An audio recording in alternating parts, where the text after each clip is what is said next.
ओम श्री गणेशाय नमः। श्री जानकी वल्लभो विजयते उत्तरकांड को आगे बढ़ाते हुए दोहा नंबर 119 के आगे। कहूँ ज्ञान सिद्धांत बुझाई, सुनहु भगति मनि के प्रभुताई। राम सिया राम जय जय राम। राम सिया राम जय जय राम। राम भगति चिंता मनि सुंदर, बसई गरुण जाके उर अंतर। राम सिया राम जय जय राम। राम सिया राम जय जय राम। मैंने ज्ञान का सिद्धांत समझाकर कहा, अब भक्ति रूपी मणि की प्रभुता महिमा सुनिए। श्री राम जी की भक्ति सुंदर चिंता मणि है। हे गरुण जी, यह जिसके हृदय के अंदर बसती है वह दिन रात अपने आप ही परम प्रकाश रूप रहता है। उसको दीपक, घी और बत्ती कुछ भी नहीं चाहिए।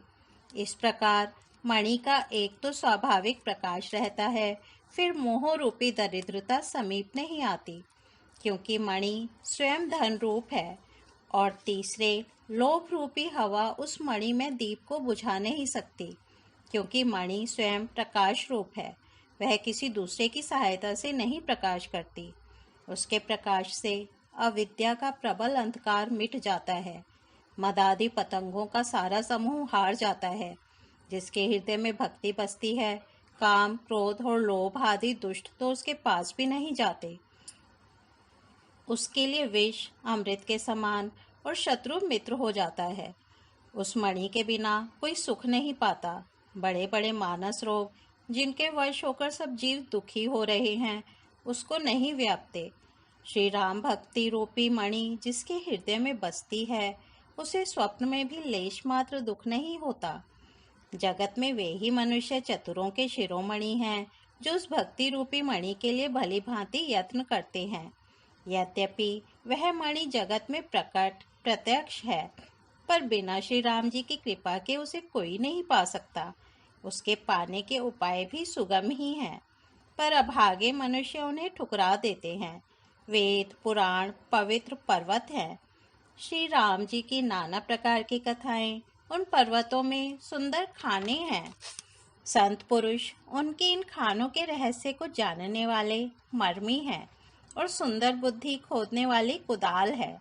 हे गरुण जी, ज्ञान और वैराग्य ये दोनों उनके नेत्र हैं। जो प्राणी उसे प्रेम के साथ खोजता है, वह सब सुखों की खान इस भक्ति रूपी मणि को पा जाता है।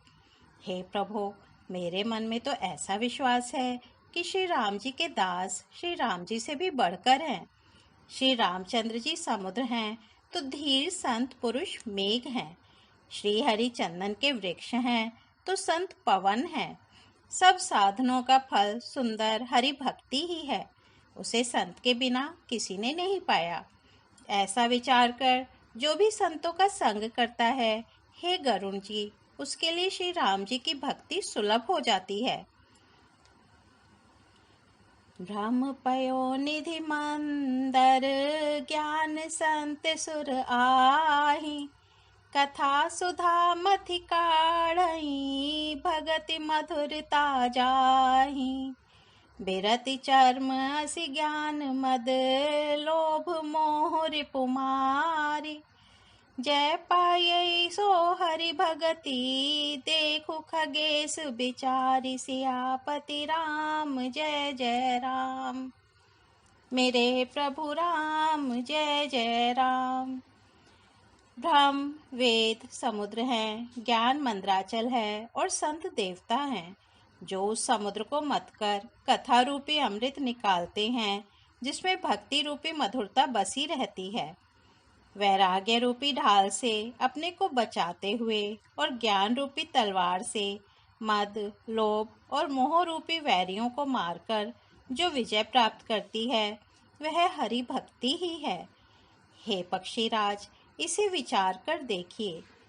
पक्षीराज गरुण जी फिर प्रेम सहित बोले, हे कृपालु, यदि मुझ पर आपका प्रेम है तो हे नाथ, मुझे अपना सेवक जानकर मेरे 7 प्रश्नों के उत्तर बखान कर कहिए। हे नाथ, हे धीर बुद्धि, पहले तो यह बताइए कि सबसे दुर्लभ कौन सा शरीर है, फिर सबसे बड़ा दुख कौन है और सबसे बड़ा सुख कौन है, यह भी विचार कर संक्षेप में ही कहिए। संत और असंत का मर्म भेद आप जानते हैं, उनके सहज स्वभाव का वर्णन कीजिए। फिर कहिए कि श्रुतियों में प्रसिद्ध सबसे महान पुण्य कौन सा है और सबसे महान भयंकर पाप कौन है। फिर मानस रोगों को समझाकर कहिए, आप सर्वज्ञ हैं और मुझ पर आपकी कृपा भी बहुत है।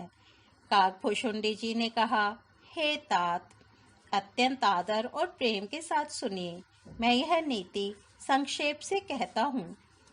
मनुष्य शरीर के समान कोई शरीर नहीं है।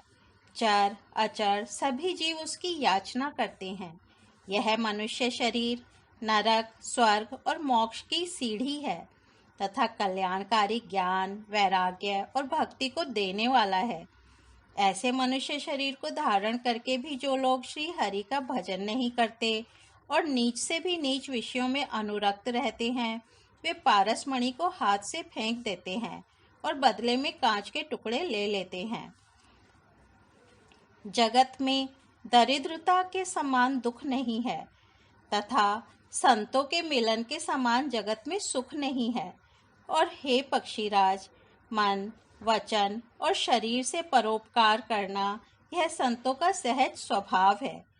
संत दूसरों की भलाई के लिए दुख सहते हैं और अभागे असंत दूसरों को दुख पहुंचाने के लिए कृपालु संत भोज के वृक्ष के समान दूसरों के हित के लिए भारी विपत्ति सहते हैं, अपनी खाल तक उधड़वा लेते हैं। किंतु दुष्ट लोग सन की भांति दूसरों को बांधते हैं और उन्हें बांधने के लिए अपनी खाल खिंचवाकर विपत्ति सहकर मर जाते हैं। हे सर्पों के शत्रु गरुण जी, सुनिए, दुष्ट बिना किसी स्वार्थ के सांप और चूहे के समान अकारण ही दूसरों का अपकार करते हैं। वे पराई संपत्ति का नाश करके स्वयं नष्ट हो जाते हैं, जैसे खेती का नाश करके ओले नष्ट हो जाते हैं। दुष्ट का अभ्युदय उन्नति प्रसिद्ध अधम ग्रह केतु के उदय की भांति जगत के दुख के लिए ही होता है, और संतों का अभ्युदय सदा ही सुखकर होता है, जैसे चंद्रमा और सूर्य का उदय विश्व भर के लिए सुखदायक है। वेदों में अहिंसा को परम धर्म माना है और परनिंदा के समान भारी पाप नहीं है। शंकर जी और गुरु की निंदा करने वाला मनुष्य अगले जन्म में मेंढक होता है और वह 1000 जन्म तक वही मेंढक का शरीर पाता है। ब्राह्मणों की निंदा करने वाला व्यक्ति बहुत से नरक भोगकर फिर जगत में कौवे का शरीर धारण करके जन्म लेता है। जो अभिमानी जीव देवताओं और वेदों की निंदा करते हैं, वे रौरव नरक में पड़ते हैं।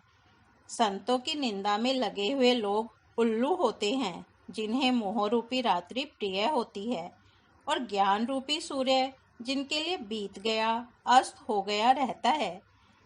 जो मूर्ख मनुष्य सबकी निंदा करते हैं, वे चमगादड़ होकर जन्म लेते हैं। हे तात, अब मानस रोग सुनिए, जिनसे सब लोग दुख पाया करते हैं। सब रोगों की जड़ मोह अज्ञान है। उन व्याधियों से फिर और बहुत से शूल उत्पन्न होते हैं। काम वात है, लोभ अपार बढ़ा हुआ कफ है, और क्रोध पित्त है, जो सदा छाती जलाता रहता है। यदि कहीं ये तीनों भाई वात, पित्त और कफ प्रीति कर लें, मिल जाएं, तो दुखदायक सन्निपात रोग उत्पन्न होता है। कठिनता से प्राप्त पूर्ण होने वाले जो विषयों के मनोरथ हैं, वे ही सब शूल कष्टदायक रोग हैं। उनके नाम कौन जानता है, अर्थात वे अपार हैं। ममता दाद है, ईर्ष्या डहा खुजली है, हर्ष विषाद गले के रोगों की अधिकता है, गलगंड कंठमाला या घेघा आदि रोग हैं। पराये सुख को देखकर जो जलन होती है वही क्षयी है। दुष्टता और मन की कुटिलता ही कोढ़ है। अहंकार अत्यंत दुख देने वाला डमरू गांठ का रोग है। दंभ, कपट, मद और मान नहरुआ नसों का रोग है। तृष्णा बड़ा भारी उदरवृद्धि जलोदर रोग है। 3 प्रकार पुत्र, धन और मान की प्रबल इच्छाएं प्रबल तिजारी हैं। मत्सर और अविवेक 2 प्रकार के ज्वर हैं। इस प्रकार अनेकों बुरे रोग हैं जिन्हें कहाँ तक कहूँ। एक व्याधि बस नर मरहई, ए असाधि बहु व्याधि। पीड़हि संतत जीव कहूँ, सो कि मिलहई समाधि। सियापति राम जय जय राम, मेरे प्रभु राम जय जय राम। एक ही रोग के वश होकर मनुष्य मर जाते हैं, फिर ये तो बहुत से असाध्य रोग हैं। ये जीव को निरंतर कष्ट देते रहते हैं। ऐसी दशा में वह समाधि शांति को कैसे प्राप्त करे। नेम धर्म आचार तप ज्ञान यज्ञ जप दान। भेषज पुण्य कोटिन नहीं, रोग जाहि हरि जान। सियापति राम जय जय राम, मेरे प्रभु राम जय जय राम। नियम, धर्म, आचार, उत्तम आचरण, तप, ज्ञान, यज्ञ, जप, दान तथा और भी करोड़ों औषधियां हैं, परंतु हे गरुण जी, उनसे ये रोग नहीं जाते। ओम मंगल भवन अमंगल हारी, द्रबहु सो दशरथ अजेर बिहारी। राम सिया राम जय जय राम। राम सिया राम जय जय राम। आज उत्तरकांड को यहीं विराम देते हैं, कल इसके आगे बढ़ेंगे। धन्यवाद।